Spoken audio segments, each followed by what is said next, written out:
So back to the channel guys, this is Shubham Vajpayee. Police की जो नई भर्ती होने वाली है, चाहे वो स्टेनो एएसआई की हो, चाहे वो स्टेनो हेड कांस्टेबल की हो, चाहे कंप्यूटर आरक्षक की हो, रेडियो आरक्षक की हो, आरक्षक जीडी की हो या एसएएफ की हो, जो भी भर्ती होने वाली है उस भर्ती में क्या नए नियम हैं, फिजिकल के कितने नंबर रहेंगे, ये सारी चीज़ें हम डिस्कस करने वाले हैं और बहुत शुरुआत से डिस्कस करने वाले हैं कि ये जानकारी ऑथेंटिक है अथवा नहीं, ऑफिशियल है अथवा नहीं। तो हमने गूगल क्रोम अपनी वेबसाइट पर जो है गूगल क्रोम जो है खोल रखा है फ़ोन पर, और वहाँ से हम सर्च करके आपको एक इतनी इम्पोर्टेंट जानकारी देने वाले हैं जो अभी तक नहीं आपको इंटरनेट पर मिलेगी। तो mppolice.government.in आपको टाइप करना है और ये वेबसाइट आपको ओपन करना है। ओपन करने के बाद आपकी ये वेबसाइट ओपन हो जाएगी और वेबसाइट के बाद जो है आपको यहाँ पर एम्प्लॉइज़ कॉर्नर में जाना है। एम्प्लॉइज़ कॉर्नर में जाने के बाद यहाँ पर सर्कुलर एंड जीओपी में जाना है। सर्कुलर और जीओपी में जैसे ही आप जाएंगे तो यहाँ पर आपको एक जीओपी मिल जाएगा 150 नंबर का, जो कि 18 नवंबर 2022 को पास हुआ है। और ये जो है इसमें लिखा है recruitment rules related to direct recruitment to the post of subedar, stenographer, assistant sub inspector male, ASI, head constable computer and constable as well. इस पर हम जैसे ही क्लिक करते हैं तो यहाँ पर हमारे पास एक जो है पीडीएफ डाउनलोड होती है। यहाँ पर देखिए, यहाँ पर एक पीडीएफ आपको मिल जाएगी। यहाँ पर पीडीएफ हम इसको डाउनलोड कर लेते हैं। चूँकि मैं ये ऑलरेडी डाउनलोड कर रखा हूँ, सुबह से ही पढ़ रहा हूँ, तो इसको मैंने जैसे ही डाउनलोड किया तो इसमें सारी चीज़ें दी हुई हैं। यहाँ पर आप देख सकते हैं कि यहाँ पर लिखा हुआ है सूबेदार, शीघ्र लेखक, सहायक उपनिरीक्षक, सहायक उपनिरीक्षक, और यहाँ पर प्रधान आरक्षक कंप्यूटर तथा आरक्षक के पदों पर सीधी भर्ती से संबंधित भर्ती नियम 2022। ठीक है, तो ये जो चीज़ें हैं इसका ये जो पूरा वीडियो है, यहाँ पर ये पूरी पीडीएफ है। पूरी पीडीएफ को हम डिस्कस करेंगे। सारे भर्ती नियम की, आरक्षक जीडी में कितने नंबर रहने वाले हैं, कांस्टेबल में कितने नंबर रहने वाले हैं, सारी चीज़ों को जो है हम डिस्कस करने वाले हैं। और वीडियो में जब आप लास्ट तक बने रहेंगे तो जो नए बच्चे हैं जो एमपी पुलिस कांस्टेबल की तैयारी कर रहे हैं उनको मदद मिलेगी तैयारी करने में। ठीक है, क्योंकि इस पीडीएफ में वो सारी जानकारी जो है दी गई है, ये सारी जानकारी आपको प्राप्त हो जाएगी। ठीक है, तो वीडियो में लास्ट तक बने रहिएगा और हम आपसे सारी चीज़ें जो है डिस्कस करेंगे, लेकिन आपको पूरा वीडियो देखना पड़ेगा। साथ ही ये पीडीएफ प्राप्त करना चाहते हैं तो आप हमसे ये पीडीएफ जो है हमारे टेलीग्राम चैनल पर प्राप्त कर सकते हैं। ये पब्लिक डोमेन में ये इन्फॉर्मेशन आ चुकी है, उसके लिए आप हमारे एसबी स्टूडियो टेलीग्राम चैनल से जुड़ जाइएगा। टेलीग्राम चैनल ही है हमारा एसबी स्टूडियो, और यहाँ पर जुड़ने के बाद आपको ये पीडीएफ जो है मिल जाएगी। ठीक है, तो चलिए वीडियो को शुरू करते हैं, सारी जानकारी शेयर करते हैं। जो बच्चे नए कांस्टेबल की तैयारी करने वाले हैं उनके लिए हेल्पफुल होने वाला है। साथ ही जो स्टेनो एएसआई, कंप्यूटर कांस्टेबल, सारा जो भी भर्ती नियम आए हैं वो आपको सब इसमें देखने को मिल जाएंगे। ठीक है, वीडियो में बने रहेंगे तो इन्फॉर्मेशन अपने आप मिलती जाएगी, क्योंकि पूरी पीडीएफ यहाँ पर अपलोड हो चुकी है। और शुरू से हम शुरू करते हैं। इसमें एक नया नियम ये भी आया है कि फिज़िकल में अब जो है 7 गुना बच्चे बुलाए जाने हैं। ठीक है, पुलिस मुख्यालय भोपाल का ये आदेश है। आदेश क्रमांक 150/22 जीओपी है, मतलब राजपत्र आदेश पुलिस। यहाँ पर जो है चयन भर्ती शाखा पुलिस मुख्यालय मध्य प्रदेश के माध्यम से इस संबंध में पिछले जीओपी का अतिक्रमण करते हुए पुलिस भर्ती सेवा को आवश्यक तक समरूप बनाने के लिए जो है, ठीक है, यहाँ पर सेवा से संपन्न, तो यहाँ पर ये सारी चीज़ें लिखी हुई हैं। अब यहाँ पे अपन इस वीडियो को शुरू करते हैं। ठीक है, तो सबसे पहले यहाँ पर प्रतियोगी परीक्षा के माध्यम से जो भी है सीधी भर्ती के लिए मध्य प्रदेश राजपत्र में प्रकाशन की तिथि से लागू होंगे। सेवा से संबंधित सक्षम नियोक्ता अधिकारी से आशय है, परंतु सीमित नहीं है। सहायक उपनिरीक्षक अनुसूची 1 के पदों के लिए संबंधित शाखा, ये सब छोड़िए, अपन को यहाँ पर ये देखना है कि सामान्य योग्यता क्या है पुलिस में भर्ती होने के लिए, सभी पदों के लिए, वो सारी चीज़ें। तो यहाँ पे भारत का नागरिक होना अनिवार्य है, जीवित रोजगार पंजीयन होना अनिवार्य है। ठीक है, और ये है कि शासन के आदेश के अनुसार कोई भी अभ्यर्थी जिसके 2 से अधिक जीवित बच्चे हैं, जिनमें एक का जन्म 26 जनवरी 2001 को या उसके बाद हुआ है, नियुक्ति के लिए पात्र नहीं होगा। और यदि एक बच्चा जीवित है, बाद में प्रसव में 2 बच्चे या अधिक जन्म लेते हैं तो उसे अयोग्य नहीं माना जाएगा, मतलब वो योग्य माना जाएगा। ठीक है, तो इसको हम कर देते हैं फ्लाइट मोड में, क्योंकि ये कहानी जो है काफ़ी लंबी होने वाली है। अभ्यर्थी के पास आवेदन भरने की अंतिम तिथि तक निम्नलिखित संबंधी सभी आवश्यक प्रमाण पत्र अनिवार्य होने चाहिए। आयु एवं उसमें छूट संबंधी प्रमाण पत्र, शिक्षा संबंधी प्रमाण पत्र, होमगार्ड एवं भूतपूर्व सैनिक संबंधी प्रमाण पत्र, ड्राइविंग लाइसेंस भी होना चाहिए। ठीक है, भूतपूर्व सैनिक क्या होगा वो यहाँ पर लिखा हुआ है, होमगार्ड सैनिक कौन सा मान्य होगा वो यहाँ पर लिखा हुआ है। थोड़ा मैं शॉर्ट में बताते जाता हूँ। उम्र की हम बात करें तो पुरुष आवेदक अनारक्षित वर्ग के लिए 18 से 33 वर्ष, महिला आवेदक के लिए 18 से 38 वर्ष, अगर आरक्षित श्रेणी है तो उसके लिए जो है 18 से 38 वर्ष, और अगर आप शासकीय सेवा में कार्यरत हैं तो 18 से 38 वर्ष के बच्चे जो मतलब लोग हैं उसको भर सकते हैं। विक्रम पुरस्कार से सम्मानित अभ्यर्थियों को 5 वर्ष की और छूट मिल जाएगी। अनुसूचित जाति जनजाति के लोगों को भी 5 वर्ष की और छूट मिल जाएगी, और भूतपूर्व सैनिकों के लिए भी 3 वर्ष की छूट मिल जाएगी। ठीक है, ये हो गया। अब न्यूनतम शैक्षणिक अर्हता पदवार अपन देखेंगे तो सूबेदार अनुसचिवीय, मतलब कि ये कार्यालय में जो काम नहीं करेंगे उनको हम कहेंगे अनुसचिवीय। ठीक है, शीघ्र लेखक स्टेनो, अच्छा ये स्टेनो है। ठीक है, सूबेदार जो है, अनुसचिवी क्या होता है ये उतना क्लियर नहीं हो रहा है, लेकिन यहाँ पर शीघ्र लेखक जो है स्टेनो का जो है स्टेनो सूबेदार।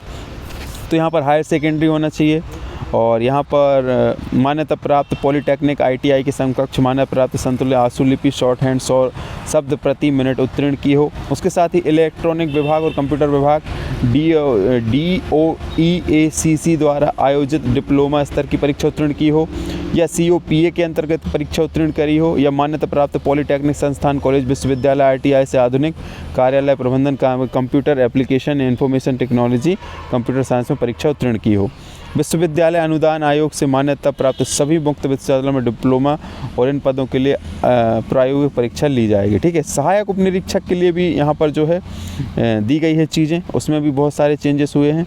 यहाँ पर आप देख सकते हैं कि विश्वविद्यालय से जो है कंप्यूटर और इन्फॉर्मेशन टेक्नोलॉजी विषय में स्नातक किया हो या स्नातकोत्तर हो, या राजीव गांधी तकनीकी विश्वविद्यालय द्वारा मान्यता प्राप्त पॉलीटेक्निक से कंप्यूटर या इन्फॉर्मेशन टेक्नोलॉजी विषय में 3 वर्षीय डिप्लोमा या इन्हीं विषयों में उच्च शिक्षा। ठीक है, अब सहायक उपनिरीक्षक की हम बात कर लें तो न्यूनतम शैक्षणिक योग्यता मान्यता प्राप्त जो है 12वीं उत्तीर्ण, यहाँ पर विज्ञान एवं प्रौद्योगिकी द्वारा आयोजित कंप्यूटर प्रवीणता परीक्षा जो CPCT का प्रमाण पत्र, engineering degree MCA BCA MSc computer science या AICTE द्वारा आयोजित अनुमोदित पॉलीटेक्निक डिप्लोमा, इलेक्ट्रॉनिक विभाग और कंप्यूटर का पाठ्यक्रम प्रत्यापन। ठीक है, DOEACC को जैसे हम कहते हैं। ठीक है, उसके बाद अगर वो नहीं है तो computer operator and programming assistant COPA का 1 वर्षीय प्रमाण पत्र पाठ्यक्रम। उसके बाद अगर मान्यता प्राप्त पॉलीटेक्निक या करके लिखा हुआ है तो जिसको जो पद के लिए जो भी अभ्यर्थी जो है इच्छुक है उसको थोड़ा ध्यान से देख लीजिएगा। प्रधान आरक्षक कंप्यूटर से अगर आप भर्ती होना चाहते हैं तो मान्यता प्राप्त किसी मंडल संस्था से आपको 10+2 होना चाहिए।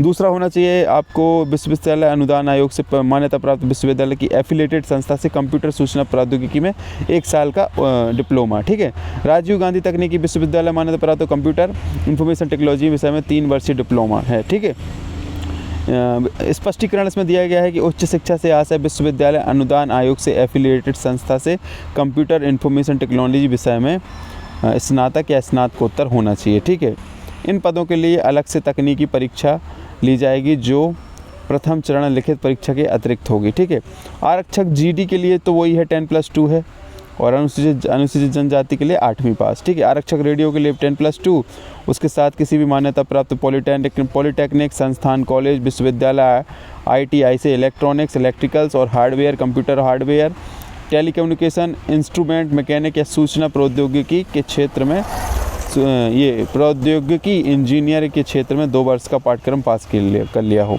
आरक्षक फ़ोटो अंगुल मतलब फिंगरप्रिंट ब्रांच में अगर आपको जाना है तो इसमें भी 10+2 चाहिए है, साथ ही वो भी अपना फिजिक्स केमिस्ट्री मैथ से होना चाहिए। ठीक है, उसके बाद आरक्षक चालक, आरक्षक ट्रेड मतलब कुक, आरक्षक इलेक्ट्रिशियन, आरक्षक फिटर, आरक्षक टर्नर, आरक्षक वेल्डर, आरक्षक ट्रेड कारपेंटर, आरक्षक टेलर, आरक्षक ट्रेड मोची सैंडलर, आरक्षक ट्रेडमैन मैसन, आरक्षक ट्रेडमैन प्लम्बर, आरक्षक ट्रेडमैन माली, आरक्षक ट्रेड बेगुलर, आरक्षक ट्रेड नाई, आरक्षक ट्रेड धोबी, वाटर कैरियर, स्वीपर, टेंट खलासी, सारे यहाँ पे पद दिए गए हैं।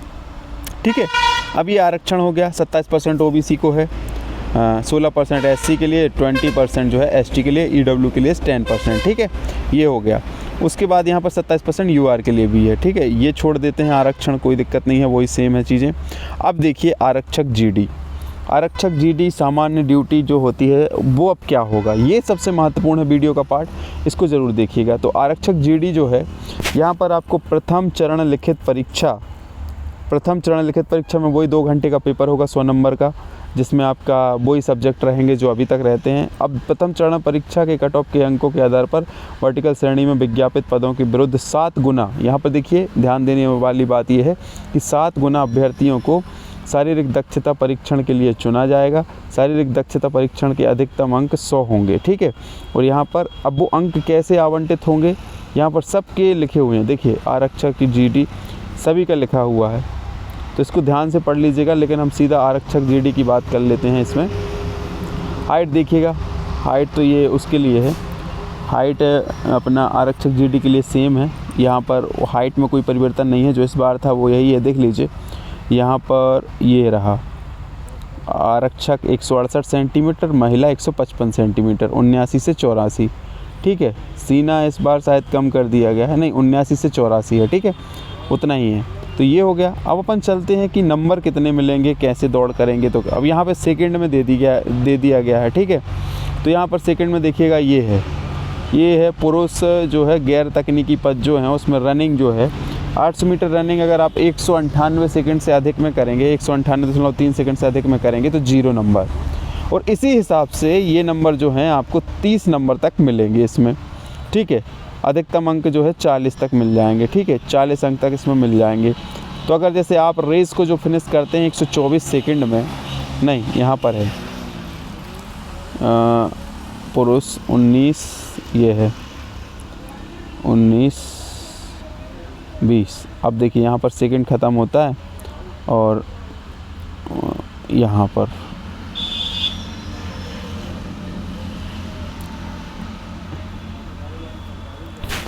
पर जो है अगर आपको 40 नंबर मिलेंगे जब आप 124 सेकंड में रेस को ख़त्म करेंगे। अधिकतम अंक जो है 40 ही मिलेंगे इसमें। ठीक है, और उसके बाद जो है लंबी कूद में अधिकतम आपको मिलेंगे 30 नंबर और अधिकतम अंक जो हैं आपको गोला फेंक में मिलेंगे 30। इस प्रकार से होंगे 100 नंबर, 40, 30, 30। ठीक है, ये तो आपको समझ में आ गया होगा। अब उसके बाद हम देख लेते हैं यहाँ पर कि इसमें अलग अलग सेकंड का खेल है, मतलब जितना अच्छा परफॉर्मेंस रहेगा उतना अच्छा आपको जो है मार्क्स मिलेंगे। ये पूरी PDF आप पढ़ लेना। यहाँ पर देखिएगा कि अगर आप 2.96 से कम गोला फेंकते तो आपको 0 नंबर मिलेगा। ठीक है, उसके बाद अगर आप 5.557 मीटर का गोला फेंक देते हैं तो आपको 30 नंबर मिलेंगे। और उसी प्रकार से लंबी कूद मार देते हैं 8.76 की तो 30 नंबर मिल जाएंगे। और 7.06 पे 20 नंबर मिल जाएंगे। और उसी हिसाब से अगर बिल्कुल ही कम मारते हैं, जैसे कि यहाँ चलें सबसे ऊपर कि अगर 3.83 से कम मारते हैं तो फिर आपको 0 नंबर। तो ये उस हिसाब से डिसाइड हुआ है। ये पूरी जो है सारणी यहाँ पर बनाई गई है, इसको आप पढ़ लीजिएगा। तो बहुत सारी चीज़ें चेंजेस हुई हैं। पुलिस विभाग के जितने भी पद हैं सबका विवरण यहाँ पर दिया गया है। महिलाओं के लिए भी यहाँ पर दिया गया है, उसी प्रकार से महिलाओं के लिए दिया गया है। टेलीग्राम चैनल पर ये PDF आपको मिल जाएगी, उसको आप पढ़ लीजिएगा। और ये यहाँ पर दिया गया है 5, ये स्टेनो वालों के लिए दिया गया है, शीघ्र लेखक स्टेनो SI के लिए। तो ये सारी चीज़ें यहाँ पर दी गई हैं, तो इसको पढ़ लीजिएगा। बाकी मैंने आरक्षक का तो इस वीडियो में बता ही दिया है, और सारी चीज़ें जो है आपको पता चल जाएंगी। वीडियो अगर अच्छा लगा है तो लाइक, शेयर, कमेंट, सब्सक्राइब करना ना भूलें। और ऐसी ही जानकारी आपको मिलती रहेगी। तो अब आपको जो है रिटन एग्ज़ाम के साथ साथ फिज़िकल पर भी ध्यान देना है। और जैसे जब जो नई भर्ती आएगी उसमें ये सारे रूल्स जो हैं आपको एप्लीकेबल होंगे। ठीक है, तो वीडियो को यहीं समाप्त करते हैं। जय हिंद, जय भारत।